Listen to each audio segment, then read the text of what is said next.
নমস্কার বন্ধুরা, মিনু ছোট রান্নাঘরে সকলকে জানাই স্বাগত। চলে এলাম আজকে দুটো রেসিপি নিয়ে। আজ বানাবো চিকেন আর মাছ। এই যে নিয়ে নিয়েছি চিকেনটা আজ আমি একটু অন্যরকমভাবে বানাবো। আর এখানে মাছ নিয়েছি, সেইগুলো হচ্ছে সিলভার কাপ মাছের পেটি, দাগা আর একটা পোনা মাছ নিয়েছি। প্রথমে আমি মাংসটা একটু ম্যারিনেট করে নেব। পরিষ্কার করে ধুয়ে রেখেছি, এর মধ্যে কিছু মশলা দিয়ে ম্যারিনেট করব। দিয়ে দেব 1 চামচ পরিমাণ হলুদ গুঁড়ো, কিছুটা সাদা তেল, নুনটা আমি পুরো মাংসের যতটা লাগবে সেই স্বাদ অনুযায়ী দিয়ে দিলাম। আর দেব একটু লেবুর রস দিয়ে মাংসটা সবটা সুন্দর করে মাখিয়ে নেব। হাত দিয়ে মাখাবো, তাহলে মাখানোটা খুব ভালো হবে।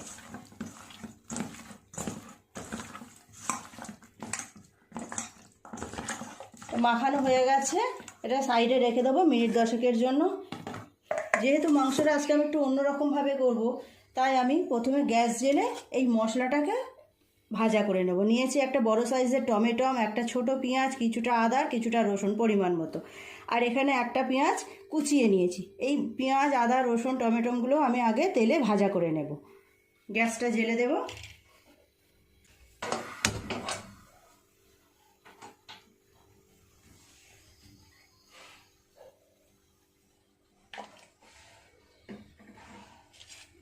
এইভাবে মশলাগুলোকে ভেজে রান্না করলে মাংসটা স্বাদ আরও অন্যরকম হবে। দিয়ে দেবো অল্প একটু গোটা মশলা, 2 এলাচ, অল্প একটু দারচিনি আর কয়েকটা লবঙ্গ। দিয়ে দেব টমেটো, পেঁয়াজ, আদা, রসুন। মশলাগুলো একটু নেড়েচেড়ে ভাজা করে নেব।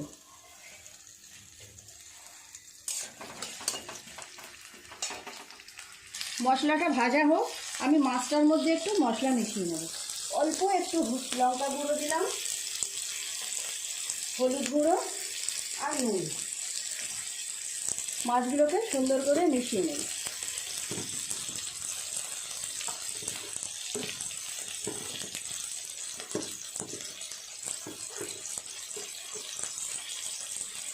প্রত্যেকটা মাছের গায়ে আমি নুন, হলুদ, লঙ্কার গুঁড়ো খুব ভালো করে মাখিয়ে নিয়েছি।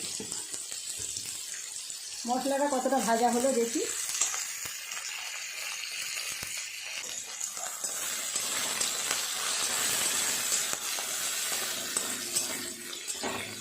মশলাটা ভাজা হয়ে গেছে, আমি একটু ঠান্ডা করতে দেবো। ঠান্ডা হয়ে গেলে পেস্ট করে নেব।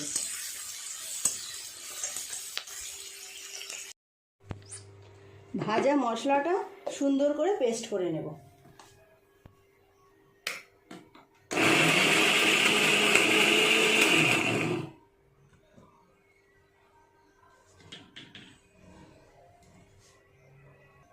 মশলা তো পেস্ট হয়ে গেছে, মাছগুলো ভাজা করে নেব আগে। আর একটু তেল দিয়ে দেবো।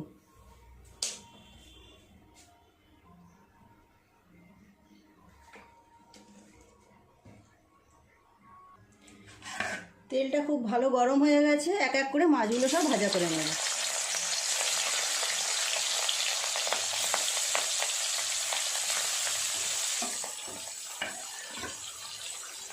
মাছগুলো ভাজা হতে থাক, আমি মাংসটার মধ্যে এই মশলাটা সুন্দর করে মিশিয়ে নেব। এইভাবে মশলা বেটে ভাজা করে রান্না করে দেখবেন, মাংসের স্বাদ একদম অন্যরকম হয়ে যাবে, খেতে খুব ভালো লাগে।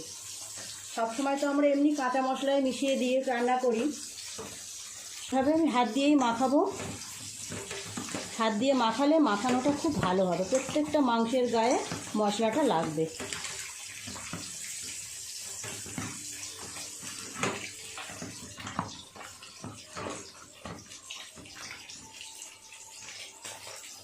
প্রত্যেকটা মাংসের গায়ে এইভাবে সুন্দর করে মশলাটা মাখিয়ে রেখে দেবো। আগে মাছের ঝালটা করে নেব, তারপর মাংসটা করব। মাংসটা একটু চাপা দিয়ে রেখে দেবো। আবার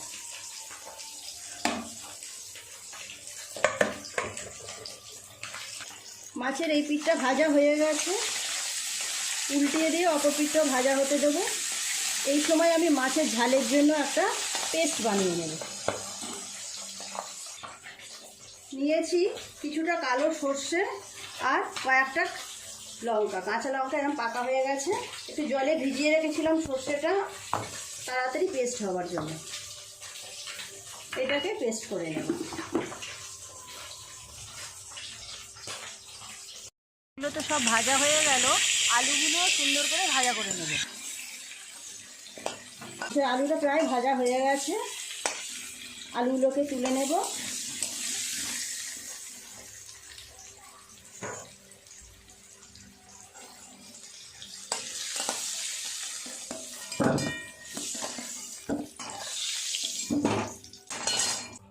এই তেলের মধ্যে দিয়ে দেবো দুটো কালো জিরে,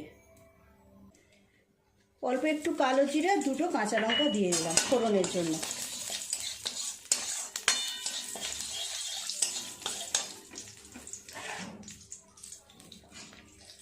দিয়ে দেবো পেঁয়াজ কুচি। ভালো করে পেঁয়াজগুলো একটু ভাজা ভাজা করে নেব। এই সময় আমি একটা পেস্ট বানিয়ে নেব। দিয়ে দেব 1 চামচ মতো হলুদ গুঁড়ো, আর দিয়ে দেব 1 চামচ পরিমাণ, 1 চামচের একটু কম লঙ্কা গুঁড়ো। একটু জল দিয়ে সুন্দর করে পেস্ট বানিয়ে নেব।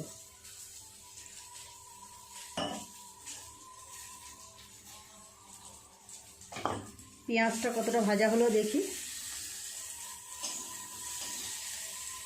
মশলাগুলো দিয়ে ভালো করে নেড়ে চেড়ে নিয়েছি।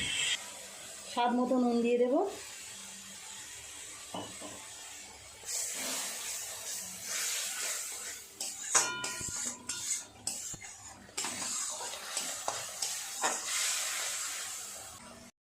পরিমাণ মতো জল দিয়ে দেব। খুব বেশি জল দেব না, অল্প গ্রেভি রাখবো সেই রকম জল দেব।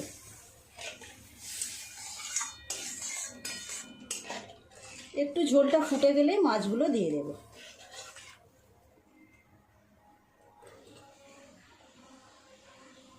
ঝোলটা ফুটতে শুরু করে দিয়েছে, ভাজা মাছগুলো সব দিয়ে দেব।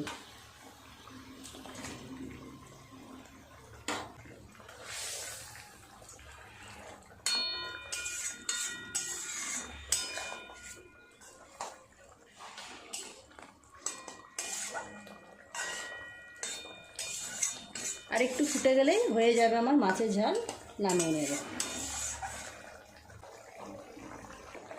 মাছের ঝালটা প্রায় হয়ে গেছে, অল্প একটু উপর থেকে তেল ছড়িয়ে দিয়ে নামিয়ে নেব। মাছের ঝালটা খুব সুন্দর টেস্ট হবে।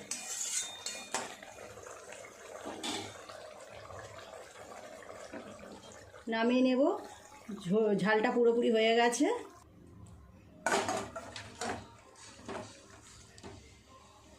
কড়াইটা পরিষ্কার করে নিয়ে মাংসটা চাপিয়ে দেব।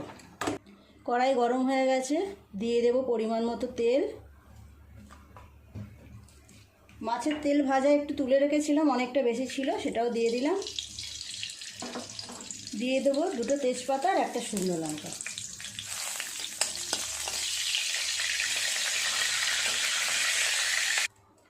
ফোড়নটা হয়ে গেছে, দিয়ে দেবো পেঁয়াজ কুচি। পেঁয়াজটা একটু ভালো করে ভাজা করে নিয়ে মাংসটা দিয়ে দেব।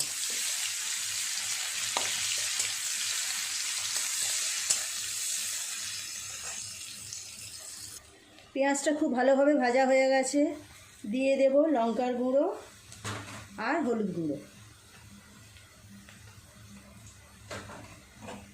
দিয়ে দেব মাংসটা, ম্যারিনেট করে রাখা মাংস।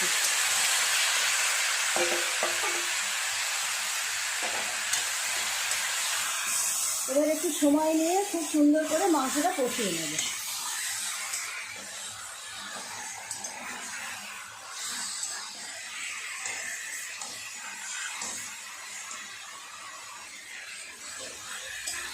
খুব ভালো করে এইভাবে মাংসটাকে সুন্দর করে কষাবো।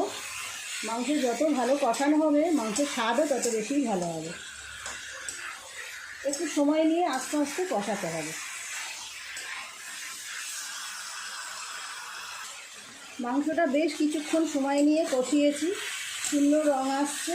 এর মধ্যে এবার দিয়ে দেবো ভেজে রাখা আলু। আলুগুলো দিয়ে আবার সুন্দর করে কষবো।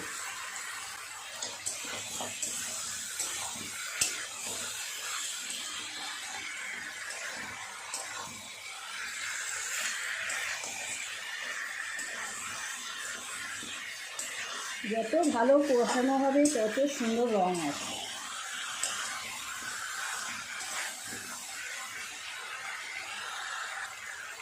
মাংসটা খুব সুন্দরভাবে কষানো হয়ে গেছে, খুব সুন্দর গন্ধ ছেড়ে দিয়েছে। এবার মাংসের মধ্যে জল দিয়ে দেবো। কিছুটা জল আমি গরম করতে দিয়ে দিয়েছি, গরম জলটা দেব।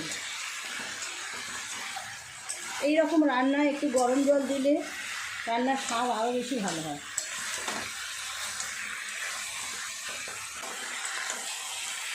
মাংসের গ্রেভিটা দেখুন, মশলা গরমটা হয়েছে। এবার গরম জলটা দিয়ে দেবে।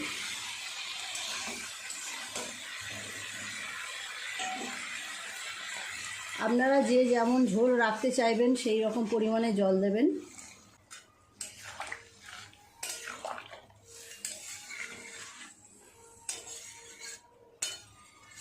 খুব বেশি সময় আর লাগবে না, মাংস তো অনেকক্ষণ ধরে কষালাম, অনেকটা সিদ্ধ হয়ে গেছে। আর অল্প একটু জল দেব। এটাও গরম জলই, জলটা গরম করে রেখেছিলাম, এই জলটাই দিলাম। চাপা দিয়ে দেবো। মাংসটা ফুটে গেলে, একটু ভালো সিদ্ধ হয়ে গেলে নামিয়ে নেব। ঢাকাটা খুলে এবার দেখে নিই কতটা ঝোল আছে।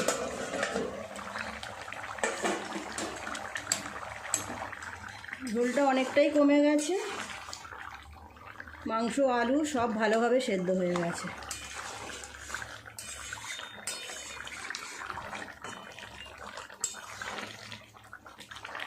তৈরি হয়ে গেল আমার আজকে দুপুরের রেসিপি, চিকেন আর মাছের ঝাল। গ্যাসটা অফ করে দিই, মাংসটা অন্য জায়গায় ঢেলে নেবে।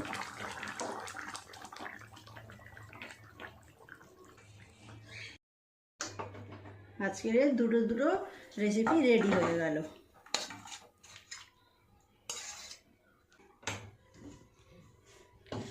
বন্ধুরা দেখুন আজকের রেসিপি দুটো কেমন হয়েছে। মাছের ঝাল আর চিকেন কষা, একদম কষা কষা করেছি, বেশি গ্রেভি রাখিনি। বন্ধুরা আজকের রেসিপি দুটো কেমন হয়েছে কমেন্ট করে জানাবেন। যদি ভালো লেগে থাকে তাহলে একটা লাইক করে দেবেন।